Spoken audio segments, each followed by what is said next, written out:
What's going on, guys? Vanity here, back with volume 7 of the Sound Like series, this time covering the sound of taku. I am a huge fan of taku, so I had a lot of fun putting this one together. This is the composition I'm going to be taking you through in this one, which is kind of a remix / remake of Taku's I Miss You record. Bright sun in the blue water, blue water, blue water. We fight less and love harder, love harder, love harder. You tell me that I'm the one, I'm the one, I'm the one. I tell you it's just for fun, it's just for fun, it's just for fun. We walk the beach at midnight, at midnight, at midnight. And watch the stars and the clear skies, and the clear skies, and the clear skies. We both say I love you, I love you, I love you. But it's alright, it's alright, it's alright. Bright sun in the blue water, blue water. Fight less and love harder, love harder, love harder. You tell me that I'm the one, I'm the one, I'm the one. I tell you it's just for fun, it's just for fun, it's just for fun. We walk the beach at midnight, at midnight, at midnight. Watch the stars and the clear skies, and the clear skies, and the clear skies. We both say I love you, I love you, I love you. But it's alright, it's alright, it's alright. Bright sun in the blue water, blue water. Now, Taku is, as I'm sure many of you already know, an Australian musician, producer, photographer, entrepreneur, and more recently, a singer. There really isn't much this man isn't good at, and I feel like his involvement with all these different creative endeavours are really what separate his music from other artists. Taku is also co-founder of Weston's Barbershop in Perth, Australia, which probably explains how he has the best hair in the music industry. Now, in May 2015, he was a youth speaker at TEDx Sydney, in where he spoke about his journey as an artist, his influences, as well as sharing some of his baby photos.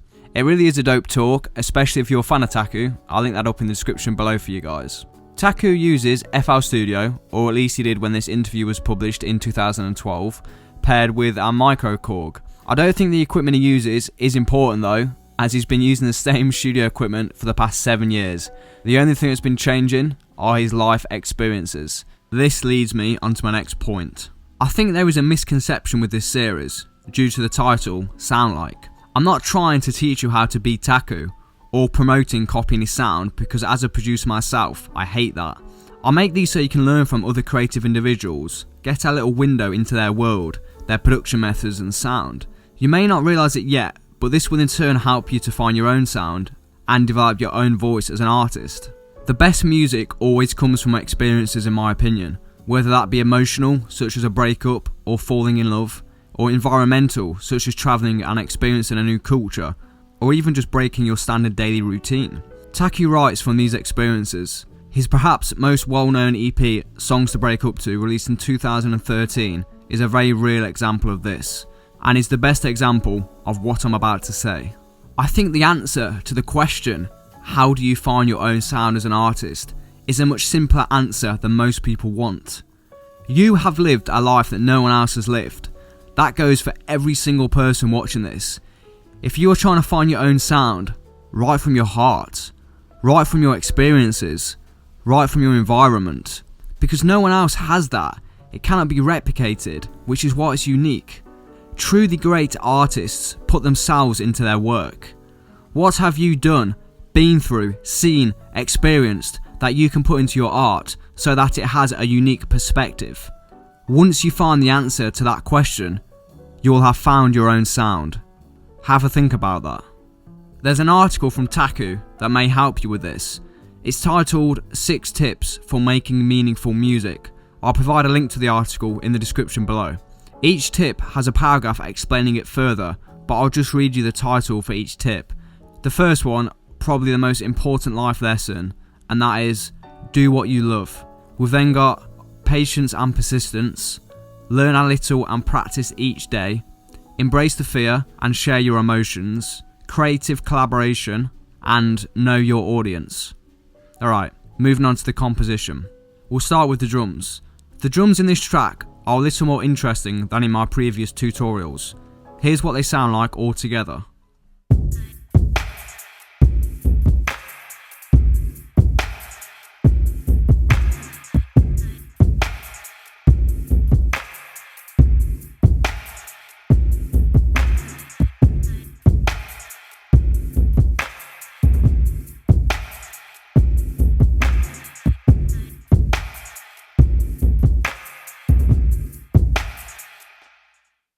All of these samples are from my Taku sample pack, link to which will be in the description below.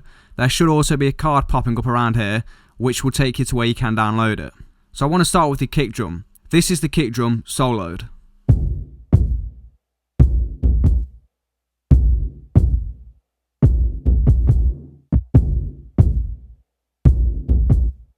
I've got a few different layers of kicks in here, a couple for tone and timbre, and one for the punch and impact. The two at the top here really do something interesting to the record as a whole. So here's the track again, without the two top kicks here.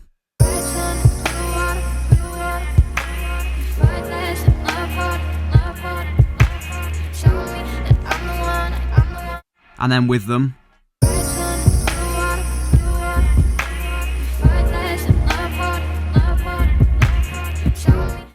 You can hear how without them, the track sounds like it's missing something. The kick drum has suddenly become boring and very motionless and repetitive. These kicks are, as I like to call them, tonal kicks. They really enhance both a drum groove in a record, as well as you just heard, the entire track. Now on both these tonal kick drums, I'm removing everything under 50 Hz, just to keep them out of the way of the low end and the main kick drum. Picking samples that complement each other is extremely important. A lot of people simply will choose maybe 3 or 4 different kick drums that they like the sound of, but don't necessarily fit together. This is why EQing your kicks to carve out certain frequencies for each one is extremely important. So this is the main kick providing the impact and the kind of thud soloed.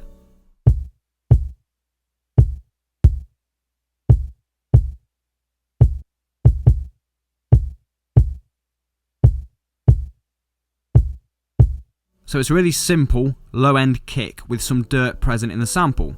I then got these 4 plugins on the drum bus. I'd always recommend busing all of your sounds together for group processing. So the first plugin I've got here is the API 550B EQ from Waves. This is cutting at 5 kHz by 4 dB. The next EQ is probably producing the biggest difference in the sound. This one here. I'm boosting at 60 Hz by 6 dB and then turning down the output to match. Now, turning down the output is super important. This is what gives the kick that solid low-end thud that seems like a critical component in Taku's sound. Now, the supercharger plugin here is from Native Instruments. I grabbed it in some free holiday giveaway. If it's still free though, I'll link it in the description below. It's just a compressor with one main control titled compress, so extremely simple. I don't really know why I've used it in this particular instance, but it does sound pretty sweet and it also looks kind of cool. The last plugin in this almost magical chain is the Solid Dynamics plugin, again from Native Instruments. This is just applying a touch of compression just to glue all of the sounds together in the drum bus. So I'm just going to play you the kick without all of these plugins on, and then again with them, just so you can hear what they're all doing. So first I'll play it without all of these plugins.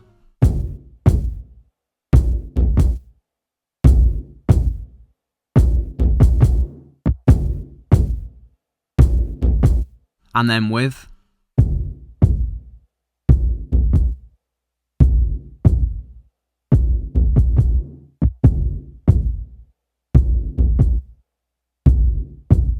It's just kind of taking that stereo kick, converting it to mono, and then taking out certain bands of high frequencies to give it that kind of low end thud that was really needed in this track. Alright, so enough of the kick, onto the snare drum. This is how the snare sounds on its own.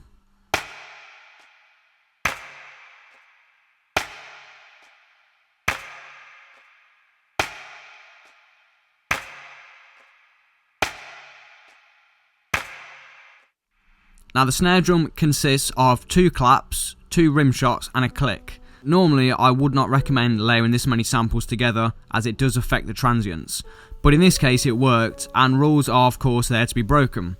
As Picasso once famously said, learn the rules like a pro so you can break them like an artist. Now there's no processing again on the individual sounds, only on the group channel. So the first thing I've got on here is the EQ, and if you're a regular viewer of mine, you'll be used to my standard configuration by now. Again, we've got the supercharger. It also does something kind of interesting to the sound. It seems to tighten up the hits and shorten the kind of sustain of the sound like you might do with the transient designer. Now I'm guessing that's to do with this input trim. I've not honestly discovered or kind of delved into this supercharger plugin enough, but sounds fantastic and it was a free plugin, so I mean it's a win-win really. I've then got the FabFilter Pro MB. Now, I love this plugin. It's basically a multi-band compressor, but I love the EQ styling kind of look that they've gone for. I just think it makes compressing certain frequencies a much easier and innovative task. Now in this instance, it's compressing the 6 to 8K area, as when the track was turned up, these frequencies from the snare were making it a little uncomfortable to listen to. So moving on to the percussion. The percussion sounds like this, soloed.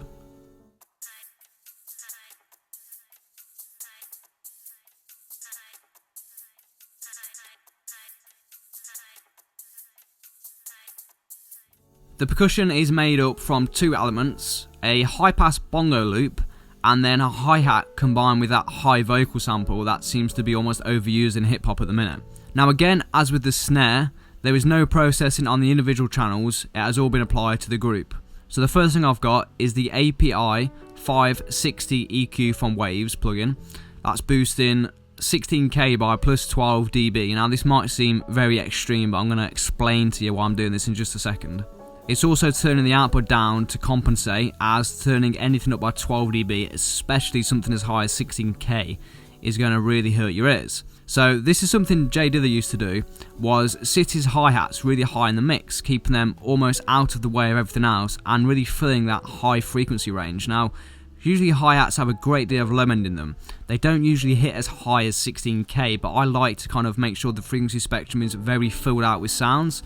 And obviously hi-hats are going to be taking up the high-end portion of your record anyway, so just pushing them up a little bit higher just seems to make sure that they are in their own space and they are not interfering with anything else, because very often I'll find that any kind of cymbal element, it both takes up a lot of frequency range, but it also interferes with the vocal quite a lot. Now obviously in this track there is a vocal, so making sure that the hats were extremely high just made sure they did not interfere with the vocal whatsoever. Now I've then got this EQ cutting everything out under 500 Hz. There wasn't anything in there in this instance because obviously I'm boosting it all at 16 Hz. But this is just a standard practice, as I just said. Cymbals can take up a ton of room in your mix, so make sure you are really going to town on them and taking out everything that you do not need or want. There's also a supercharger on here as well, but I've already spoken about that twice, so I won't go into it again. I'm then sidechaining the percussion to the kick drum, giving it that added groove, and is something many producers do, especially Taku. Now normally I'd bust the percussion to kind of the track's main reverb.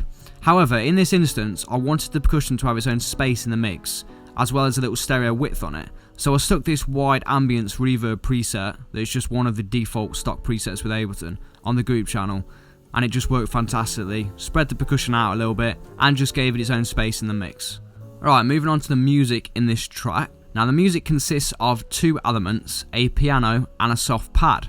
Taku is well known for using real instruments such as piano, strings and natural ambiances, which I'll get into a little bit later. The piano sound in this track comes from my favourite plugin for pianos, Alicia's Keys for Contact. This is how the pianos sound on their own.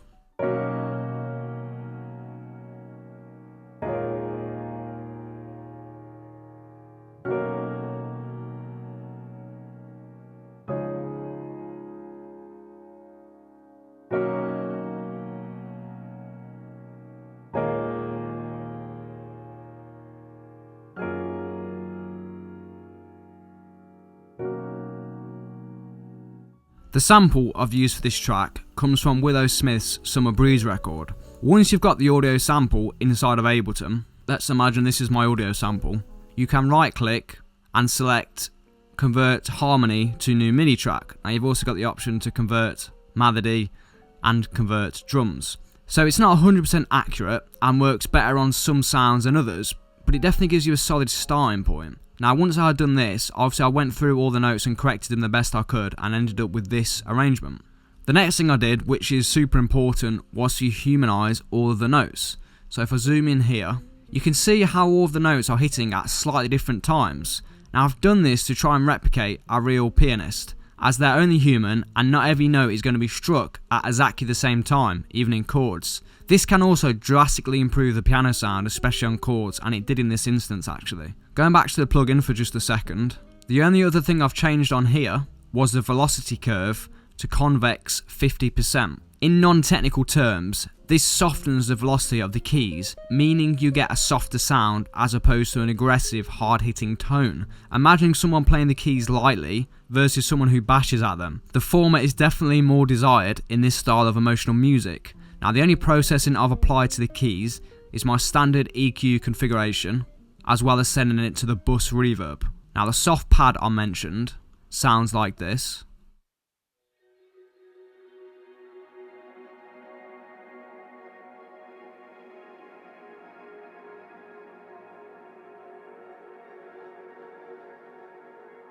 It's playing exactly the same chords as the piano, and the sound is coming from Atmosphere 2, literally your one stop for almost any sound you could ever need. Now, it's a very quiet pad, and you probably didn't even notice it, but it just adds that layer of ambience across the track, something to tie the drums, piano and vocals all together. It has exactly the same processing on it as the piano, so I'm not going to speak on that again. Right, so let's move on to the bass. As in my knowledge tutorial, the bass comes from Serum and sounds like this on its own.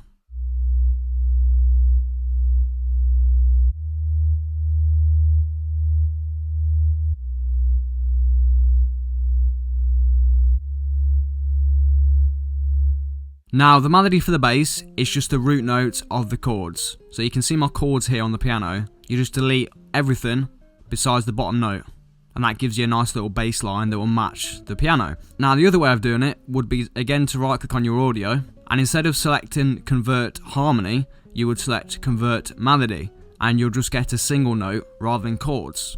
This is currently my go-to setup for sub bass. The initialized 7 preset with oscillator A turned off and the sub oscillator turned on, pitched down to fit with whatever suits the melody. Now, in this case, I didn't need to pitch it down whatsoever. I'll then stick the Max Bass plugin on, then the Camel Crusher with the British Clean preset with everything else turned down to 0, besides the master, so the volume and the mix. Now, I'll then add an EQ on the end, just to make sure nothing over 100Hz is making it into the mix. Now, if I'm using any kind of distortion plugin, such as the Camel Crusher here, I'll place the EQ on the end of the chain, as opposed to the start, in case the distortion adds back in what my EQ has already taken out. Let's move on to the vocals. Taku leaves the vocals very exposed, which is something I think is very important in this style of music. The vocals come from the Summer Breeze track that I've already mentioned, and they sound like this on their own.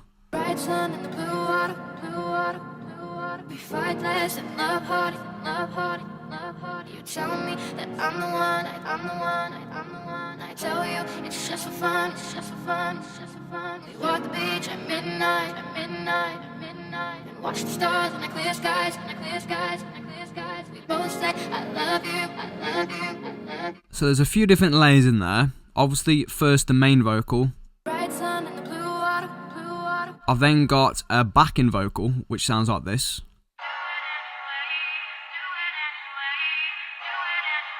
And then underneath both of these vocals, I have this pitched down version of the main vocal.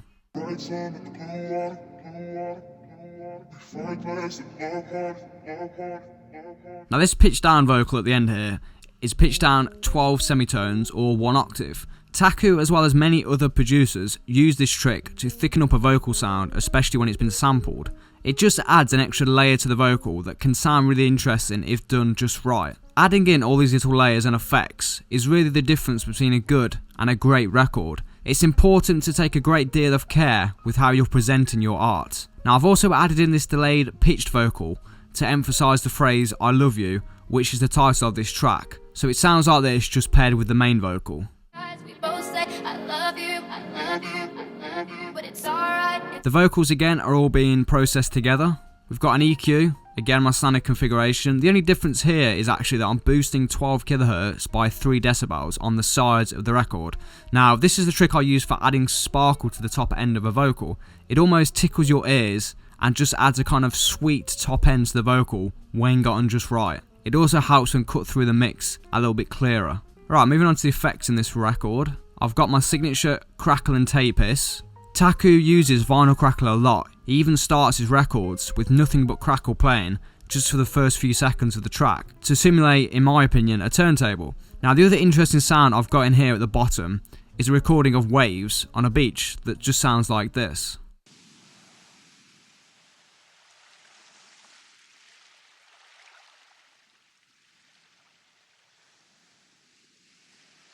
Now if I play the track again, see if you notice them.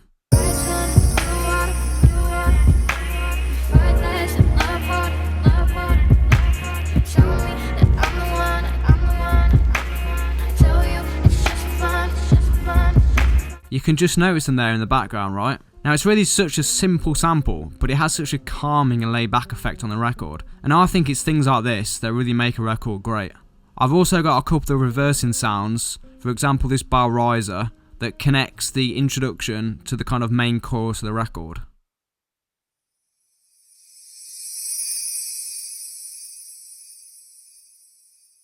It's just a little different from your standard white noise riser, and I think these little effects or details just peppered throughout a track really enhance its listenability. Onto the mastering chain. So obviously I'm going over pretty much the same mastering chain in every one of my tutorials. I do appreciate there are new viewers each time, so this is more for them guys as opposed to my regular watchers.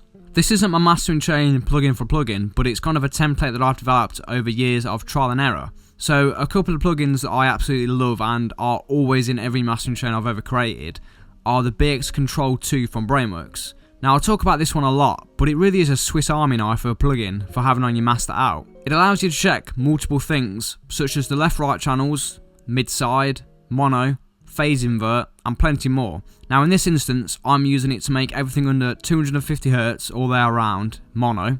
I'm then boosting the stereo width by 25%. That's what mastering is really, plenty of little adjustments in just the right spots. I then got two PSP old-time plugins. One is compressing the mids, and one is compressing the sides. Now I've said this again and again, but these really work some magic on records. They add this kind of weird sweetness to the high ends of tracks, which is just really desirable, especially on vocals. Now I've also got this EQ, which I use to cut everything under 100Hz out of the sides. Again, not really necessary because I'm turning everything under 250Hz into mono, but it's just a little habit of mine. I'm then boosting, like I did on the vocals, around 12 kilohertz by just under 2 dB. My go-to limiter of choice has always been the L2 from Waves. I'm leaving 0.2 decibels for any intersample peaks that may occur. I will usually adjust this threshold until my track is sitting around -10 RMS, or until I'm taking off a maximum of -3 decibels, whichever comes first. If I need to take off more than -3 dB to reach my desired RMS level, I'll then go back to the track and make further adjustments to its right. As personally, my threshold is 3 dB. Anything over that personally I feel like it squishes the transients too much, and I'd rather have a track a little bit quieter than have it incrementally louder while also squishing the transients and affecting the sound of the record. Okay, that's it for this one guys, I hope you enjoyed it. Remember to like and subscribe to make sure you never miss a tutorial. Also, if you've got any buddies that are fans of Taku, make sure to share it with them. Thank you for watching, and I'll see you all in the next one. I'm out. Peace.